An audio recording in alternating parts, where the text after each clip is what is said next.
The Five Nights at Freddy's series is no stranger to mobile ports. FNaF 1 through 6 all have their own versions for both Android and Apple devices. Ultimate Custom Night even has a port as well, though I'll never understand why Scott Cawthon thought 50/20 mode on mobile was a good idea. All of the OG Scott Cawthon games are accounted for, except for one. Bizarrely, FNaF World is missing from this lineup of mobile versions entirely. Now I know some of you aren't surprised after learning this information, but after doing some research, I've discovered that out of all of these games, FNaF World should have been the best fit for a mobile port. In both of Dako's interviews with Scott Cawthon, they discuss FNaF World, albeit very briefly. Although these conversations are short, in both interviews, Scott mentions how the game was being designed to be ported to mobile. There were just a lot of bad decisions made at the beginning of that project that doomed it from the start. Like, I was making it with mobile in mind, so it was a really slow resolution. I was thinking about it as a game on the phones. So if the game was being designed with a mobile version in mind, it should have been the best candidate to get a port. And actually, FNaF World did get a mobile version. FNaF World Mobile was released on January 12th, 2017. Only on Android, and nearly a full year after the initial release on PC. And on the following day, all traces of the game were removed from the App Store entirely. So naturally, as a channel whose recent focus has been solely on FNaF World, this whole mystery really piqued my interest. I didn't know why it was removed after a day from the App Store, but I had to get my hands on the game and find out. So after finally finding a download for the Android version and putting it on my phone, I played through the whole game. And I genuinely think I have found a more broken FNaF game than Security Breach at launch. This mobile port felt like a fever dream, with bugs and glitches around every corner, changes to the game I don't think anyone has discovered before, and lore drops that solve the Five Nights at Freddy's timeline completely. This is FNaF World Mobile, the strangest and most bizarre port of a game I've ever played. Before we jump into the game, I should probably clarify something. I've played these games before! And you probably have too. So for this playthrough, I'm not going to go over the entire game as a whole, as you all probably know how FNaF World works. Mainly, I'm going to go over everything that differs from the PC version, along with all the new bugs and glitches I've found. So, after I set up my team on the character select screen, I went into the first dialogue with Fredbear. Welcome back to FNaF World, the game that almost single-handedly destroyed the FNaF franchise. This is the first major difference you'll notice with the mobile version compared to the PC one. Most of the dialogue has been changed completely. The original version's dialogue, where, albeit pretty goofy, still tried to take itself a little seriously. The mobile version's text, however, is just completely unhinged. The new story is that Fredbear thinks Animdude really needs a reality check after being dethroned by Chica's Magic Rainbow as the toughest boss in the game. He gives you a chump stick to bonk him on the head with in order to defeat him. The further you make it into the game, the more desperate Fredbear becomes for you to defeat Animdude with the chump stick. I can hear Animdude laughing from here. You need to hurry. It's like nails on a chalkboard. You need to beat that fool upside the head with the chump stick. Everything depends on it. Even the 8-bit Fredbear dialogue isn't safe from these changes. In the original, his dialogue is incredibly cryptic, as he talks about how you're being played by a puppet master and to not be deceived by them. But now, he has some of the least serious dialogue in the whole game. So one time, I mailed myself in a box to my grandmother looking like this. I jumped out and was like, boo!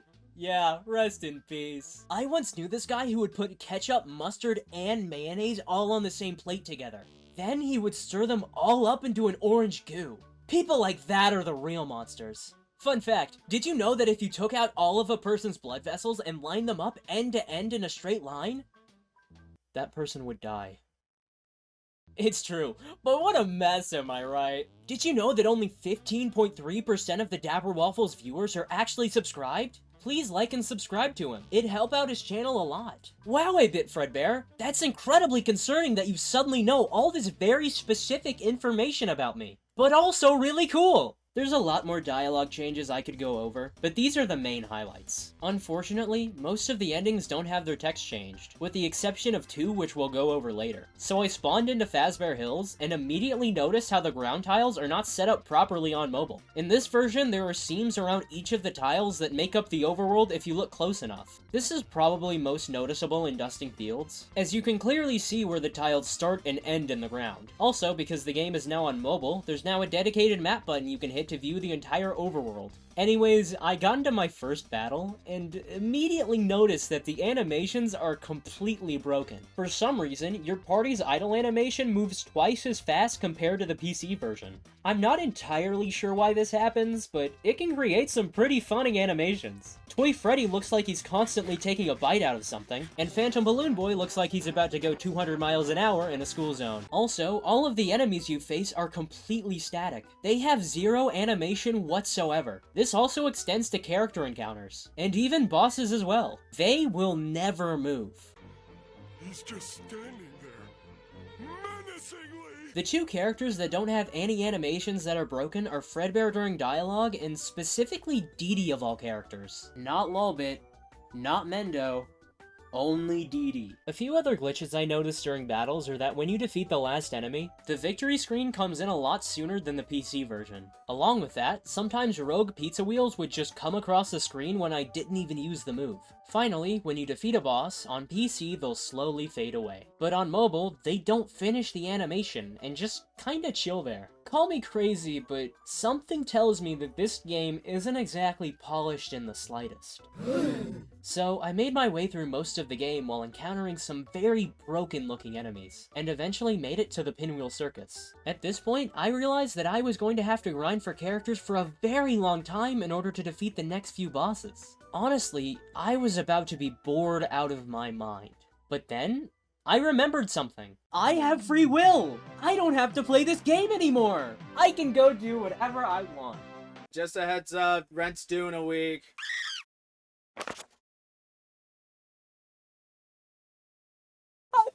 Gay capitalism! Instead of grinding out characters, I went to do the Update 2 minigames in the Halloween area. Surprisingly, all of Update 2 is here and accounted for in this version of the game, except you can't access any of the Deskman cutscenes or the Fredbear one after defeating Scott. Unfortunately, all of the characters' dialogues in the Halloween area aren't changed, which was kind of a letdown. I was really hoping that Purple Guy would preach to me about all the upsides of drunk driving, or that Coffee would tell me how easy it is to mod a 3DS. But each of the 4 minigames have some differences compared to the PC version, so let's go through them. The least changed one is Foxy.exe.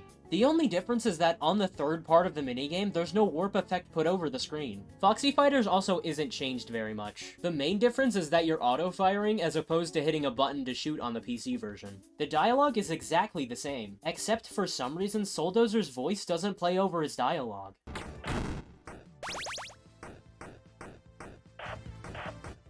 Bulldozer! I should have known it was you! Both of these minigames are pretty good ports, something I can't say about the last two. Freddy in Space and Chica's Magic Rainbow. Both of these ports have many issues, but first let's start with Freddy in Space. Similarly to Foxy Fighters, you're always firing 24/7, but this change ends up making one of the character unlocks significantly harder. You unlock Coffee by beating the minigame without picking up any upgrades, which means you'll always be stuck with this dinky little gun here. The strategy for beating this minigame without upgrades is to go through the level while taking as little damage as possible. And once you reach the boss, crouch in this specific spot and spam the fire button as fast as possible to win. Unfortunately, because of the set fire rate, your damage is significantly worse compared to spamming the button, and in this version you can't even crouch. Therefore, the strategy for beating the boss on PC doesn't even work here. While unlocking both Jacko Bonnie and Purple Guy in this minigame still isn't very hard, the changes made to the minigame make unlocking Coffee pretty brutal and unfair. Still, even with how poorly this minigame translated over to mobile, it's still not as bad as Chica's Magic Rainbow.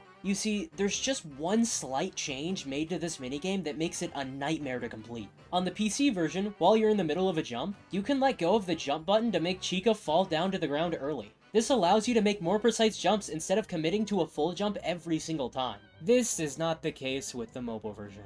No matter how long you hold the jump button for, Chica will go for the full jump every single time. It is impossible to do short hops, which makes some of the jumps really difficult that are otherwise pretty trivial. This isn't helped by the fact that you're forced to use touch controls, which are incredibly clunky in a game all about being precise with your movements. I think Scott may have realized how difficult this minigame was on mobile though, as I noticed that some of the obstacles were removed to make the level easier. The big flower section had about half of them gone compared to the PC version, and the flower was removed that's found at the end of the first Spike Log section. The mute voices button is also missing from this version. Although although it was probably for the better. The rages would have been legendary to watch of people accidentally fat-fingering the button and killing their attempts at the minigame. Removing this button didn't stop all the raging though, as I found a photo of a poor Verizon phone online after being brutally cracked by someone who just got a wee bit upset at the minigame. As much as I think porting Chica's Magic Rainbow to mobile was inherently a pretty terrible idea,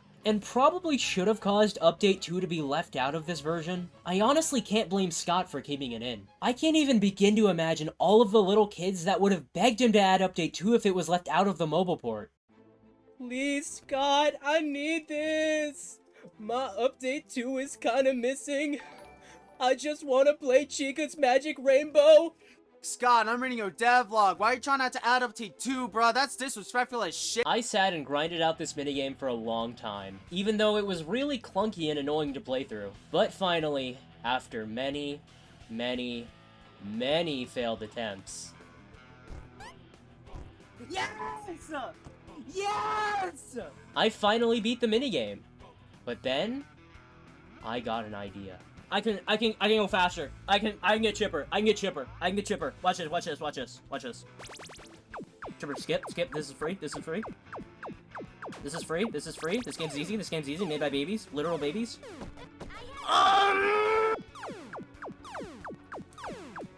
Sierra, go away.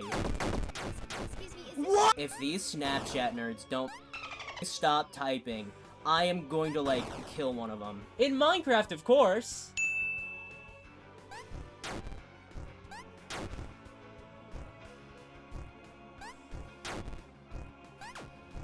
Come on. Yeah! Yeah! I literally said, watch this. Watch this under 3 minutes. Watch this.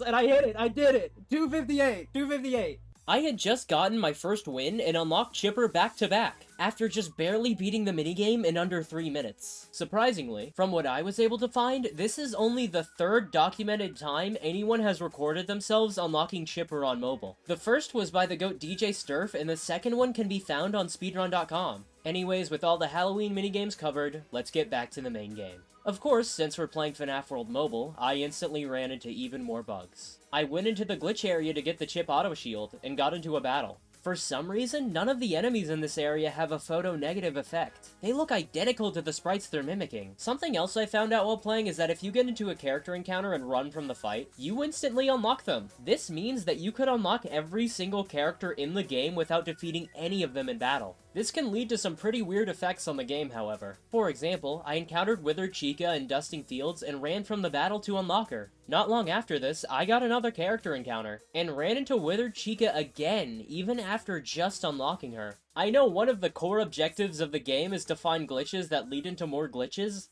but this is just ridiculous! Ooh, see what I did there? Ooh, that was so funny. Anyways, even with all these bugs in the game, there was one that specifically stood out among the rest. I went to defeat Overclock to start hitting the security switches, and got into a battle with an enemy on the same frame that I triggered Overclock's battle. I ran from the enemy, and when I got into the fight with Overclock, almost all of my characters were completely invisible, and my attacks didn't work at all. It's safe to say I got a game over pretty soon after this. There's a lot more glitches I could go over that I encountered, especially relating to the numerous audio errors, but we'd honestly be here all day. So, with all my Update 2 characters, I steamrolled the remaining bosses, and all that was left was Scott himself. With the chump stick in hand, entrusted to me by Fredbear, I was ready to beat this port of the game once and for all. Ah yes, your gift. You may come lay it at my feet. Ow! What did you just hit me with? A chump stick? Is this a joke? That makes me angrier than when people misuse an apostrophe. You only use an apostrophe in it's when you mean it is. So I got into the fight, and the only real difference I noticed was that there's no moving background anymore. It's just a black void. So, with all my OP Halloween characters, I beat Scott and reached his last bit of dialogue. Okay, alright, I get it. At least tell me that you beat me legit and didn't use one of those OP Halloween characters.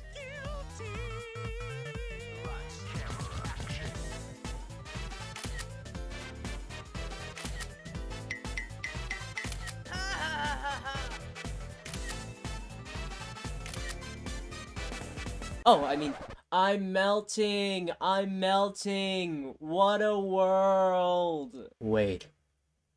Scott was trolling this whole time? I did this whole photo shoot for nothing! After thanking me for playing through the port and wondering if the local Fazburger is hiring down the street, Scott was defeated once and for all. Before I give my final thoughts on this game, there's one more thing we need to go over. You see, most of the other endings in this version of the game don't have their dialogue changed, even the Chica's Magic Rainbow ending. Trust me, I looked. I even almost fried my phone trying to beat her. All of the endings are the same, except for one. If you unlock all of the 8-bit Fredbear cutscenes and collect all of the clocks around the map, you'll unlock the clock ending. To my knowledge, this is the only other ending in this port of the game with its dialogue changed. And boy, is it some juicy information. You've been through a lot. I am ready to reveal myself. You see, I've been there all along. It was me. I caused the bite of 87. Oh my god. This could be the key to solving the entire lore of Five Nights at Freddy's. I know everyone says it was Foxy, but my bet has been on BounceBot since day one. Okay, let's see who it is. That's right! Mind blown! It all makes sense when you think about it. All hail BounceBot! I knew it! I knew it was BounceBot the whole time! I'm an expert! I'm the one who was right all along. Oh boy, just wait till I tell MatPat about this one. Him and his audience are gonna love me for figuring this out. This is gonna be so amazing. What? What do you mean he's retired? Oh wow, I need a minute to think about this.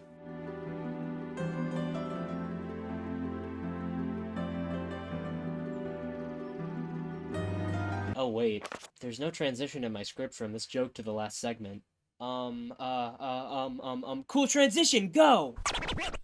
After playing through the whole game and seeing all of the changes, I have my closing thoughts. This is objectively a pretty terrible port of FNaF World. It's buggy, clunky, and overall pretty frustrating to get through sometimes. I should absolutely hate this game, but I don't. My therapist calls it Stockholm Syndrome, but I think this is the perfect example of a game that's so bad it's good. Now, of course, the game is absolutely buggy and broken, there's no doubt about that, but that's what gives it its charm. The cherry on top is the absolutely unhinged dialogue that never takes itself seriously. Overall, as bad as the game is, I still had a pretty fun time with FNaF World Mobile. However, there's still one unsolved mystery here. Why was this game removed from the App Store after just one day? Even after playing through the entire game, I wasn't entirely sure. And I still wasn't sure for the longest time. In fact, this is the third time I've written this part of the script. My first draft of the script came to the conclusion that it was ClickTeam who took the game down, not Scott. ClickTeam both made the game engine that Scott used to make FNaF, and also helped develop HD remasters of Scott's games for mobile. That's why if you look up any Five Nights at Freddy's game on the App Store, you'll see the name ClickTeam USA LLC instead of Scott Cawthon as the developer. My theory was that while the port may have been developed by Scott, it was actually published onto the App Store by ClickTeam. Therefore, when the game launched and all the bad reviews came in, ClickTeam decided to take the game down themselves to remove their negative look. But, after further research, I learned that ClickTeam only started to work with Scott on the mobile versions of his games around 2019, 2 years after FNaF World Mobile launched. So, there's simply no way this could have happened. Then, my second theory was that the entire game was just an elaborate troll by Scott. It would explain both the unserious dialogue and the buggy state of the game.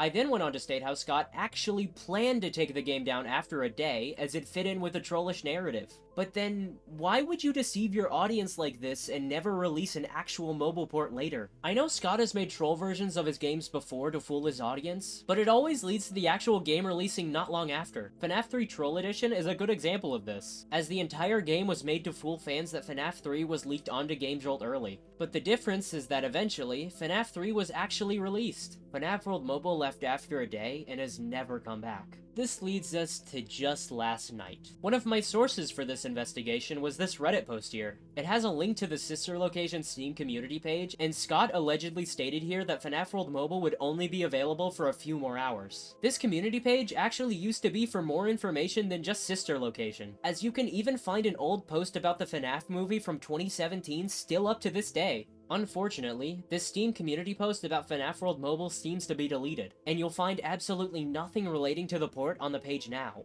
But then, I had an idea. I plugged the link for the sister location community page into the Wayback Machine to see previous versions of the website, and on January 13th, 2017, the day FNaF World Mobile was taken down, there are 2 archives for the website. The first one unfortunately didn't lead to any new finds, but the second archive of the website was the key to solving this entire mystery.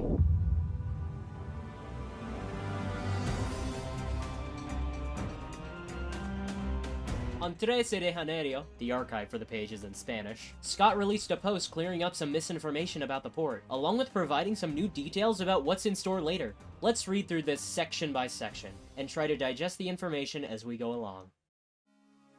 Hey guys, so listen, I wanted to clear up some misinformation. Yesterday, I made a mistake in the way I presented that mobile port. It was not supposed to be a big launch, or even a big deal. It was just supposed to be for the people who had been begging me for a year to make one. I thought I could just put it up on the store for free and let the people who wanted it have it. I should have known it wouldn't be so easy. This first section of the post tells us a lot, and there's a few key things to take away. Firstly, the launch for FNaF World Mobile was supposed to be very low-key, and the game was only really meant for the people that had begged Scott for a mobile port. This is why you probably never heard any announcement of the game releasing, because there really wasn't any. Also, this confirms that the game was released for free on the App Store, instead of being $2.99 like the other FNaF games. First of all, I'm not depressed or the humor in the game was an intentionally harsh jab at the game and myself, so everyone relax. Don't take things so seriously. I should probably clarify. When this game was released, a lot of people thought the new dialogue was due to Scott despising FNaF World, and even himself for making the game. Now personally, I never saw lines like "Oogie Boogie Boogie, it's scary 8-bit Fredbear" as a sign that Scott was depressed. But we all know the FNaF community loves to look too far into things. This way of thinking is further criticized in the next section. Also, don't spend time thinking about, worrying about, or analyzing the endings. They were just for fun. Plus, I thought people hated the lore in the original anyway. But I guess the lesson there is to never try to please everyone. Basically, this section confirms that most of the endings, and by extension dialogue changes, were just done for fun. That's all. Unfortunately, even this post will likely only serve to make more people upset. So I guess I'll just leave it alone at this point. I'll find a better way to make the mobile ports available for those who really want them. Everyone relax and have a good day. Edit. Oh yeah, and this is actually for the best because now I'll have more time to make sure that the game is compatible with more devices. With this final section, Scott mentioned something that I think I am the first person to discover and document. After taking the game down, he states he actually planned to re-release the mobile ports later down the line, with the plural in ports hinting at an iOS release as well. I also believe this section hints at fixing the game for specific Android devices, as I know for some of them the game was basically unplayable. On some Android devices, Freddy's overworld walk speed was incredibly slow, and sometimes the game would even delete all your save data. Thankfully, I never encountered these issues, but other people definitely did. Of course, we know now that the game was never re-released, as a post from GameJolt just 4 days later confirmed that there would never be a mobile port. So in conclusion, I think this single community post finally gives us a definitive reason as to why the FNaF World mobile port was removed. Scott quietly released the game onto the Google Play Store so that people that wanted a mobile version could finally have one. Those were the only people that Scott had in mind playing this version, but soon after, other people got their big meaty claws on the game and began to criticize it, for what I've come to learn is a pretty good reason. So, Scott decides to delist the game with the intention of re-releasing it in a better state later, while hinting at fixing the Android version and making an iOS one to go along with it. But just 4 days later, Scott changed his mind and buried FNaF World Mobile's hopes and dreams. And with that, I found the reason why Scott removed FNaF World Mobile after just 1 day.